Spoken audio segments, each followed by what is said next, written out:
तो कहा सज्जनों पहले तो एक ही हैं व्यास जी के पुत्र सुखदेव जी, क्योंकि वो तो निराकार ब्रह्म की उपासना में बैठे हैं, उनको बुलवाया कैसे जाए। तो छोटे छोटे बालकों को भागवत के श्लोक रटाए और कहा जहां सुखदेव जी तपस्या कर रहे हैं वहां जाकर इन मंत्रों को बोलना। क्या बोलते हैं, कितना सुंदर श्लोक रटाया। बरहा पीडम नट बर बपो कर्णयो कर्णिकारं बिभ्रदवासः कनक कपिशं वैजयन्तीं च मालां। आधा ही श्लोक बोला, नेत्र खुले। कहा भैया और कुछ? बोले आगे सुनना है तो जाओ पिताजी के पास। बताया महाराज उठे थे, पूछ भी रहे थे, बोले दूसरा मंत्र ले जाओ। दूसरा मंत्र रटाया। क्या है ये? भगवान के सौंदर्य का मंत्र था कि भगवान कैसे दिखते हैं, भगवान की झांकी कैसी है।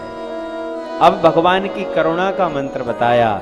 क्या क्या बोल रहे हैं छोटे छोटे बालक सुखदेव जी के आसपास कि अहो वकीयम स्थन कालकूटम जिघांसया पाविनवे पसाद्भि लोभे गतिम धातृचिंता ततोन्यम कंभादयालुम शरणम व्रजे।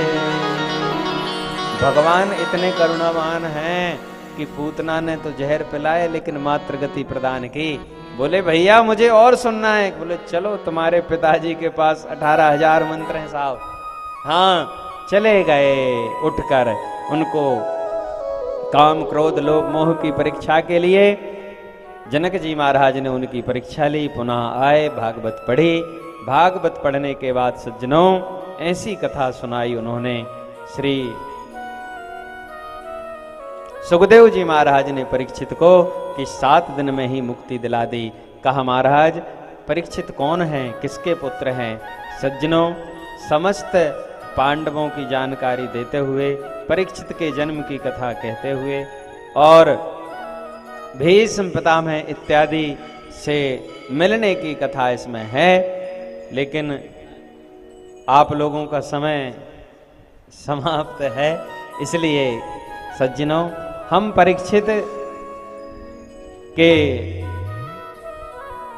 जी का जन्म होता है और समस्त पांडव कुछ ही वर्षों बाद परीक्षित जी को राजगद्दी देकर और भगवान के न रहने का समाचार उन्होंने सुना।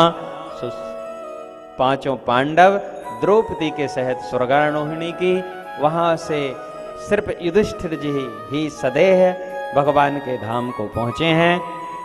सज्जनों परीक्षित का राज बड़ा ही आनंद में चल रहा है। परीक्षित जी महाराज जी का विवाह हुआ। इरावती नाम की इनकी पत्नी है।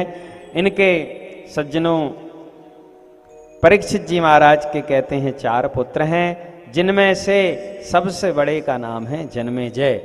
और जब पुत्र बड़े हो गए, थोड़े से राजपाट इत्यादि समानने लगे, परीक्षित जी महाराज ने कहा अब हमें ऊपर की तैयारियां करने चाहिए और अपना भेष बदलकर साधु संत महात्माओं की सेवा में चले जाते हैं। झाड़ू लगाते हैं, समिधा इकट्ठी करते हैं, पोंछा लगाते हैं और हवन इत्यादि की व्यवस्था करते हैं और जंगली जीवों से भी उनकी रक्षा करते हैं।